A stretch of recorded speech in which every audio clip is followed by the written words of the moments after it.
आप सुपरस्टार हैं सलमान खान, तभी तो आपके साथ पिक्चर लेना चाहता है ना कोई। और ये कहना कि लड़की की इज्जत करो, ये करो वो करो, आप जैसा बिहेव करते हो उसी से समझ में आ जाता है ना कि आप लड़की की क्या इज्जत कर रहे हैं। सलमान जी खान जी की इमेज को लेके मैंने कभी किया ही नहीं। सलमान जी को मैंने कभी सलमान जी मैं तो ना सलमान जी ने मेरे को धक्का मारा। जी मैंने आपकी फिल्म में काम किया दबंग 3 और मैं आज बताना चाहती हूँ 2 अक्टूबर था वो दिन जब मैंने दबंग 3 की शूटिंग की थी। 2 अक्टूबर था जब मुझे बिग बॉस की तरफ 3 में थी जी ओपनिंग सीन मुझसे होता है और 2 अक्टूबर और मेरे बर्थडे पर रिलीज हुई थी वो फिल्म। और मैंने बोला था कि देखा इसको बोलते हैं किस्मत। और फिर 2 अक्टूबर से मुझे बिग बॉस की तरफ से कॉल आया, मैंने फिर बोला इसको बोलते हैं किस्मत। प्रोस्टिट्यूट दिख रही थी आपको, हाँ आपसे पैसा मांगने के लिए आई थी, आपके बीइंग ह्यूमन चैरिटी के नाम पे कुछ कहने के लिए आई थी। आप मेरे सुन तो लेते, आप तो वैसे भी बहुत लोगों की मदद करते। गलती क्या थी, धक्के मार के निकाल दिया तुमने हमें। आप सबकी हेमा फ्रॉम मुरादनगर और खड़ी हूँ आज one and only Salman Khan ji के साथ। आप किसी एक इंसान के साथ और इंसान के साथ साथ फीमेल के साथ इस तरीके से बर्ताव, हर आदमी मुझे ऐसे देख रहा था, हर आदमी ऐसा लगा था मैं आज तमाशे की चीज बन गई हूँ। अभी आपके साथ का जो माहौल है प्यार भरा सम्मान भरा वो अब्सॉर्ब कर रही हैं जी। उसके बाद मैंने कसम खाती थी कि मैं कभी ये मन में नहीं लाऊंगी कि मुझे सलमान खान जी से मिलना है, मुझे नहीं मिलना है। 2019 में ये मेरी बेइज्जती की गई थी और उस दिन के बाद मैंने कभी नहीं सोचा कि मुझे सलमान खान से मिलना है। सलमान जी तो बेस्ट हैं, उनके साथ खड़ा होना ही मुझे ऐसा लगता है कि वो ये जो हेमा है छोटे से कस्बे से आई है, अगर आज उनके साथ खड़ी हो जाती है द बिगेस्ट रियलिटी शो के प्लेटफॉर्म पे और सलमान जी ने अगर तारीफ़ कर दी तो बस फिर तो मेरा तो ज़िंदगी मैं तो जीत गई, मेरे जीवन के दुख खत्म हो गए। ये कहते हैं ना वो डुअल पर्सनैलिटी जो होती है, टू फेस पीपल, कि सामने कुछ और पीछे और कुछ। हम लोग ओवरनाइट किसी को भी देवी बना देते हैं तो और देवता बना देते हैं, तो उस चीज़ पे मत जाइएगा। दुनिया बहुत चालाक है, बहुत सीधे लोगों का फ़ायदा उठाया जाता है। जो एक समाज सेवा का जो मुखौटा पहना हुआ है, उस मुखौटे का पीछे का राज भी बताऊँगा। उस एनजीओ में फंडिंग कहाँ से आती है ये भी बताऊँगा। उसमें मेरी खुद की जेब से कितना पैसा गया है वो आपको बताऊँगा। Hi friends, how are you? नमस्ते। सो वेलकम बैक आपके अपने इस छोटे से प्यारे से यूट्यूब चैनल गौरव की कहानी। सो दोस्तों, मेरा वीडियो इसलिए नहीं आ रहा था कि जिस दिन मैंने अपना लास्ट ब्लॉग बनाया था लास्ट वीक मंडे को, तो सच्ची बोलूँ तो थोड़ा सा घबरा गया था। और वो भी ये सोच के घबराया था कि एकांश कहाँ है, किसके साथ होगा, किसके साथ नहीं होगा। तो उसी सब जानकारी के लिए पूरा बिजी था। कुछ लॉयर से भी इंडिया में बात हुई है, मुंबई के अंदर थोड़ा सा लॉ पता करा है कि मैं एकांश की कस्टडी कैसे ले सकता हूँ, एंड उसके बारे में बताऊंगा। बट मैंने आपको दिखाया है स्टार्टिंग में, ये मोहतरमा जो हैं, ये मैडम, देखा आपने कितना गाली बके पहले सलमान खान सर को, और आज इन्होंने स्टेज पे क्या बोला सलमान सर को। तो ये कहते हैं ना वो डुअल पर्सनैलिटी जो होती है, टू फेस पीपल, कि सामने कुछ और पीछे और कुछ।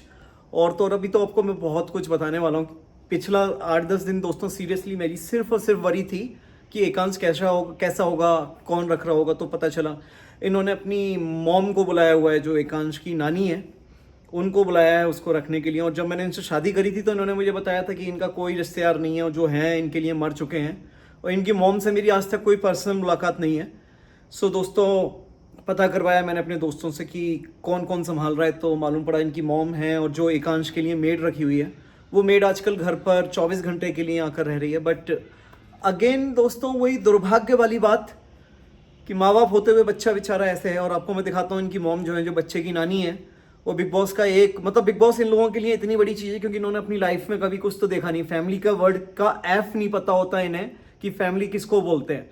और आप देखो इस वीडियो के अंदर कैसे बच्चे की नानी ऊपर आराम से काउच पे बैठी है, उस बच्चे को नीचे जमीन पे डाला हुआ है मेड के साथ, और वो बेचारा सो रहा है।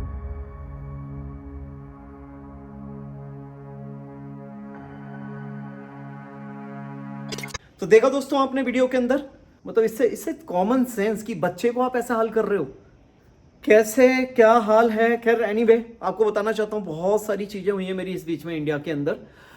लॉयर से बात हुई और लॉयर ने मेरे को बताया कि एज पर इंडियन लॉ, जब तक बच्चा 5 साल का है इंडिया के अंदर उसको माइनर कंसिडर करते हैं।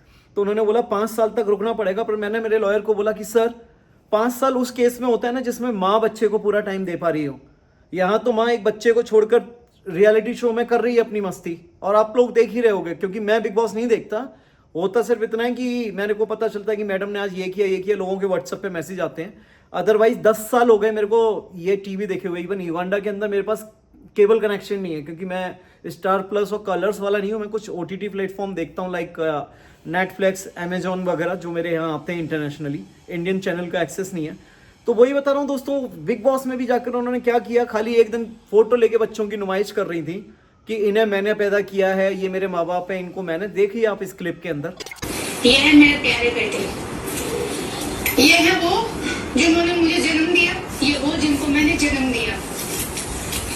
और मुझे ऐसा लगता है कि मेरे अपने यही है, बाकी तो सब भीड़ है दुनिया में देखा जाए तो। यही मैं बोल रही थी कि मैं ऑलरेडी वहां से आई हूँ परेशान होके। अकेली अगर मैं यहाँ रहूंगी तो मैं चीजें ज्यादा मिस करूंगी, और वो मेंटली ना आदमी वीक होता है, क्योंकि किसी से मैं यहाँ बात कह नहीं सकती। तो इसीलिए हो गया, 2 दिन मैंने काट लिए जैसे तैसे। अब मुझे ऐसा लगता है कि पेशेंस कभी ना टाइम होता है, जैसे हर चीज का टाइम होता है। तो मुझे ऐसा लगता है कि अब हेमा मुझे बाहर निकलने की जरूरत है। तो मैं अगर इन लोगों के साथ बाहर बैठूंगी, उठूंगी, अपनी बात करूंगी, तो शायद हो सकता है कि मैं बेटर फील करूंगी। तो देखा आपने इस क्लिप में, सिवाय इस दिखाने के, नौटंकी करने के, ड्रामा करने के, इन्होंने क्या किया? कुछ भी नहीं किया ना ऐसा कि जहां से हाँ जी पता चले कि इन्होंने एक दिन भी मिस किया अपने बच्चे को। चलो छोटा एकांश छोड़ दो, इन्होंने बड़े वाले को मिस किया। तो दोस्तों ये सब जो मैं बता रहा था ना स्टार्टिंग से मेरे ब्लॉग से, कि ये सब ड्रामा हो रहा है, सब ड्रामा है, क्योंकि मुझे इनका रियल फेस इनके साथ रिलेशनशिप में आने के बाद पता चला कि इनके लिए बच्चे कोई मैटर नहीं करते। और आपको आज मैं एक इंसिडेंट बताता हूँ लास्ट ईयर का। लास्ट ईयर अक्टूबर में ये आए थे मेरे को युगांडा मिलने। इन्होंने एक सरप्राइज विजिट का अपने चैनल पे ब्लॉग भी डाला हुआ है कि मैंने अपने पति को सरप्राइज दिया युगांडा पहुंचकर। तो दोस्तों जिस दिन ये आए थे उसके नेक्स्ट डे इनको एक युगांडा में एक मेरे मिलने वाले हैं, and he is a multi billionaire. उनका घर जाना था, क्योंकि उनका घर जो है मतलब लाइक महल टाइप है। उनका नाम नहीं लूंगा क्योंकि उनकी भी प्राइवेसी का मतलब मैटर है।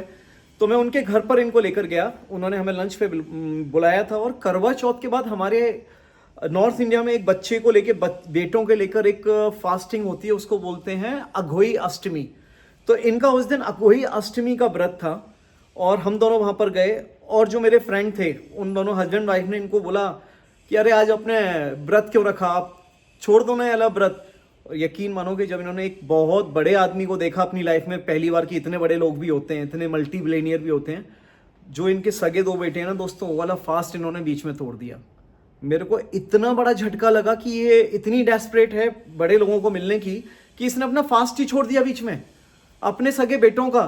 तो दोस्तों ये इंसान ना तो बेटों की है ना हस्बैंड की है, ये अपने माँ बाप को पहले गाली बक चुकी है, किसी की नहीं है, सिर्फ अपनी है। इसको सिर्फ मैं दिखाई देता है। वरना आज तक आप एक चीज बताओ दोस्तों, आपने कोई एक महिला देखी जो अपने नाम के आगे जी लगा के बात करती हो? इसकी तो हमेशा हर जगह बोलती है हेमा जी। अबे भाई तुमने ऐसे क्या काम करें जो तुम अपने आप को हेमा जी बोलते हो? तो दोस्तों बस भरा हुआ हूं अंदर से, रोज मिस कर रहा हूं मेरे बेटे को। बस यही बता रहा हूं कि लॉयर ने बोला है एक बार ये बाहर निकल कर आए तो मेरे पास सिर्फ एक जो मेरे पक्ष में जो एक चीज जाती है बेटे की कस्टडी पहले लेने की, वो ये है कि मैं कोर्ट में अपनी पिटीशन डालने वाला हूं। और उसके अंदर मैं सिर्फ कोर्ट को यही बोलना चाह रहा हूं कि जब मदर के पास टाइम नहीं है बच्चा संभालने का, तो ऐसी मदर को कस्टडी देने का क्या फायदा? भाई ये कलयुगी माँ है, ये तो अपनी चीजों के लिए कहीं भी निकल जाएगी, बच्चे जाएं इसके लिए कहीं भी। तो कम से कम Indian law, Indian court consider करे इस चीज को कि जहां पे माँ अपना दिन का तो छोड़ो, पहले तो दिन में नहीं मिलती थी। बोला था ना लास्ट वीडियो में इन्होंने कि मेरी 8 बजे के बाद ड्यूटी, जो औरत बच्चों को संभालने को अपनी ड्यूटी बोलती हो, जिम्मेदारी ना बोलती हो, ड्यूटी बोलती हो ना, तो वो बच्चों की रेस्पॉन्सिबिलिटी क्या लेगी? और अभी बिग बॉस के पास क्या है दोस्तों, कोई 3-6 महीने का फेम मिल गया इनको कि लोग बुलाएंगे, शादियों में नाचेंगी, किसी के कहीं पे कुछ करेंगी। तो वो सब जब इवेंट में जाएंगी तो उस समय भी मेरे बच्चे को कौन संभालेगा? बट स्टिल मेरे को एक अच्छे फैमिली लॉयर की भी ज़रूरत है, क्योंकि खाली बच्चे की कस्टडी भी नहीं है, उससे भी दूसरी चीज़ है कि कस्टडी के साथ साथ दोस्तों मेरे को अपना डिवोर्स का भी केस फाइनल करना है। क्योंकि मैं तो क्या, कोई भी इनके साथ नहीं रहना चाहेगा। और इस चैनल की माध्यम से मैं एक चीज बोलूंगा, 2 लोगों का कटा है, पहले वाले हस्बैंड का, अभी मेरा।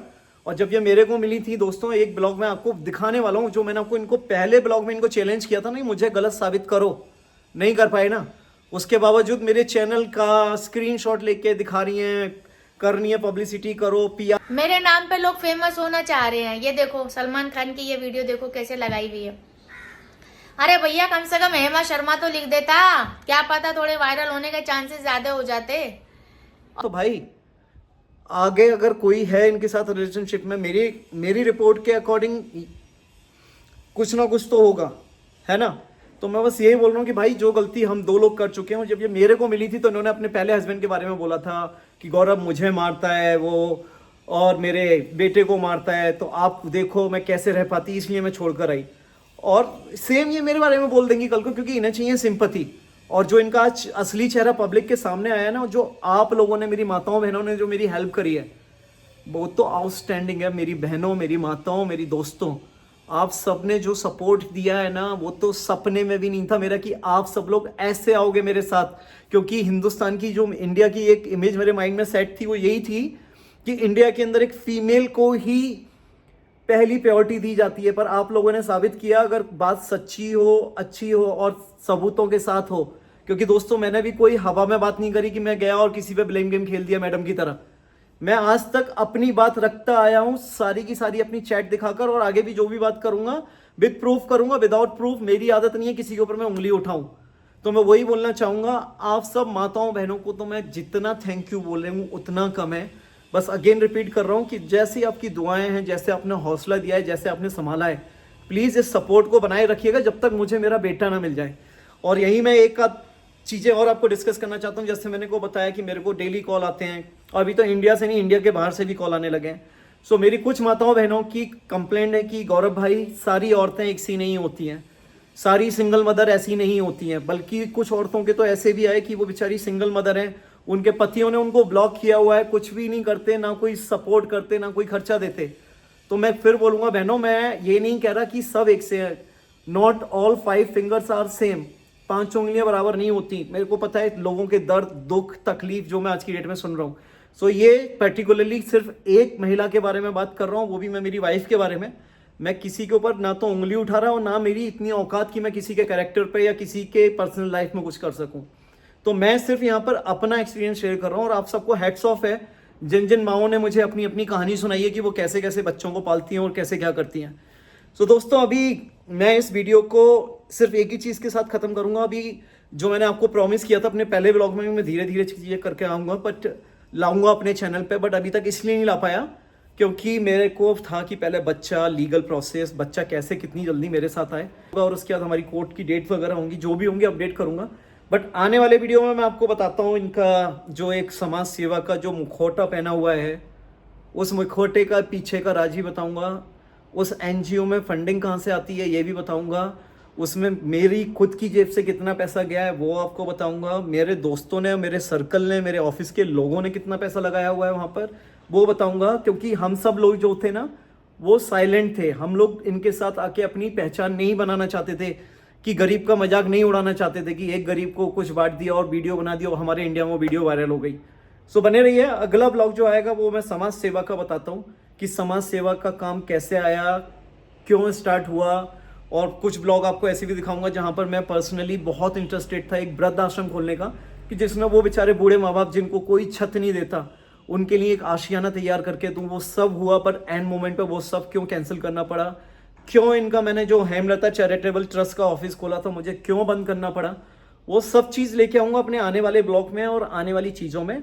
और आखिरी चीज़ यही कहना चाहूँगा दोस्तों, आप सबसे हाथ जोड़ के विनती है, किसी को भी जज ना उसकी चीज़ों से मत करो, उसके पीछे का सच भी जान लो। हम लोग ओवरनाइट किसी को भी देवी बना देते हैं तो, और देवता बना देते हैं, तो उस चीज़ पे मत जाइएगा। दुनिया बहुत चालाक है, बहुत सीधे लोगों का फ़ायदा उठाया जाता है, और मैं नहीं चाहता कि वो फ़ायदा उठे। सो अभी इस ब्लॉग को यहीं ख़त्म करता हूँ, आप सबको थैंक यू बोलकर, और जल्दी ही दूसरा ब्लॉग भी लेकर आऊँगा। मैं ज़्यादा दिन नहीं लूँगा, कोशिश करूँगा हर हफ्ते में एक ब्लॉग आपके सामने आता रहे।